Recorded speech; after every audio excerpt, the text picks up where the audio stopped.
cliche. The good old fire hydrant. So today, I'm going to tell the story of how my life started intersecting with true crime. So I was born in Washington, but I moved down to Arizona in about 2002. And I didn't have a lot of friends growing up. So really, animals were my very best friends. So my whole life has kind of revolved around animal rescue, animal welfare. So I really love animals, especially horses and dogs for some reason, which I have both rescue horse and dog.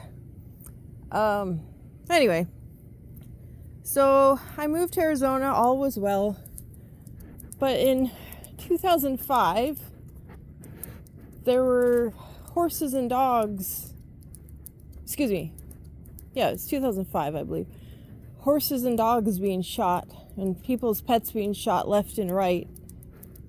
And it was very, very upsetting to me. And then people started getting shot. So I guess the MO, and I thought at the time it was just one guy or girl, I guess it could be a girl, but I figured it was probably one guy. Turned out to be two, actually, technically maybe three, but the third is getting out of prison here very soon. He was convicted of like a stabbing. He was the brother of one of the shooters. But anyway, so at the time I thought, okay, there's this crazy shooter on the loose.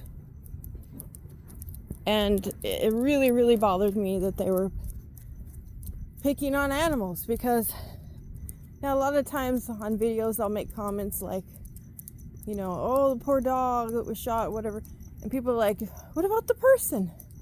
Well, of course, I feel sorry for everyone that's affected by crime. But the reason I get extra upset about animals is because they're completely helpless. At least people have some chance to defend themselves. Here we're out walking now, and yes, this guy has big old teeth, and people probably avoid picking on me more because of him than me, but I'm the one with a gun, so he's a lot more helpless. So that's why I get so upset. But anyway, so I was like, damn it, I really wish I could solve this stupid crime. So I did something very crazy.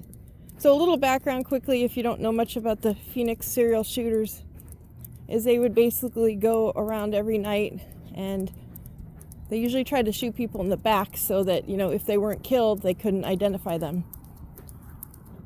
So I go out every night after work, usually around like 2:30, 3 a.m., and I walk up and down the street I lived on, which was 44th Street, every single night that I could, waiting for them to come after me. And at the time, I just thought it was one guy, but so I do this for months and months. Nothing happens. And I was kind of living in a nicer area, so, but there had been actually a shooting there. It's just they hadn't actually hit anyone. But anyway, one day I'm walking along, and a light-colored Camry pulls up next to me on the sidewalk and stops. And I'm just waiting. I'm like, oh man, if I see a muzzle come out of this window, barrel of a shotgun, whatever, I am just going to unload on this mother effer. I know it sounds insane because I'd basically be trading my life to catch this guy or guys. But at the time, my dad had announced he was terminally ill, which he wasn't at the time. But I thought I was losing everything, and I was not in a good place mentally. So to me, I was like, my life is absolutely worth trading for this cause. So there I am. I face off. I've got my gun like to my side so they can't see it. I don't, if it was someone totally innocent, I didn't want to scare them or anyway. So the window goes down, or the window was down actually. And it's two people in a car. and we're just staring at each other, and I'm kind of in a, I don't know how to describe it, maybe like a weaver stance you'd say for shooting, but I'm ready just to unload on this guy. I'm like, if I see a gun, and I had no like illusions about, oh yeah, I'm just gonna shoot this guy and, you know, be the hero, whatever. My idea was just, you know, try to hit the guy, but just shoot up the car. Make sure this mother effer doesn't make it home. Make sure the cops catch him. I very well knew I could end up in prison or dead, but I was so angry what they were doing, killing all these pets, horses, dogs, people. So angry. I can't even describe it. I have a kind of a temper already, but I don't think I've ever been angrier about anything in my life. So anyway, I'm facing them. They're facing me. I'm ready to shoot.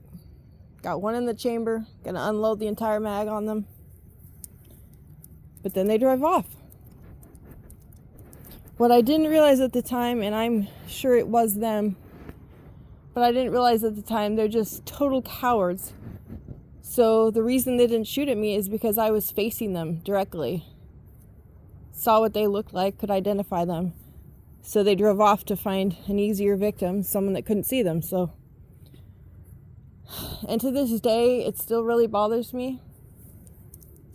I mean, I'm very lucky, and I've definitely saved tons of animals since then, so maybe it's for the best I survived, but at the same time, I can't help but feel a little guilt thinking I could have stopped these guys. There were so many animals and people that died after that night. Thank God they finally did catch them. They caught him because one of the idiots was drunk and was bragging about it in a bar to a friend, and thank goodness that guy reported it to the police, though another person was actually killed before he did. So that person feels quite a bit of guilt also. Anyway, maybe I'll tell the whole full story of them later. I don't even want to mention them by name now. They make me so sick. Sometimes, so one of the shooters, it was, he got a death sentence. He ended up killing himself on death row. And the other guy is still in an Arizona prison for life without parole. And sometimes I want to go and interview this guy and just ask, hey, do you remember that night that girl faced off with you and you guys drove on in Ahwatukee on 44th Street? Come on, buddy. But you know what? They were often drunk and high on drugs, so probably wouldn't remember me anyway. Or maybe he would. I don't know. But I don't think I could keep my composure. I would just want to beat the living hell out of that guy, though. I'm sure there'd be glass or something between us, but man, I just hate those people so much. I was raised Catholic. I'm supposed to be a Christian, supposed to be forgiving, but I am not so good at the forgiving part. I am definitely a vengeance type person. Like I said, I'm a John Wick lover, so it's my favorite movies.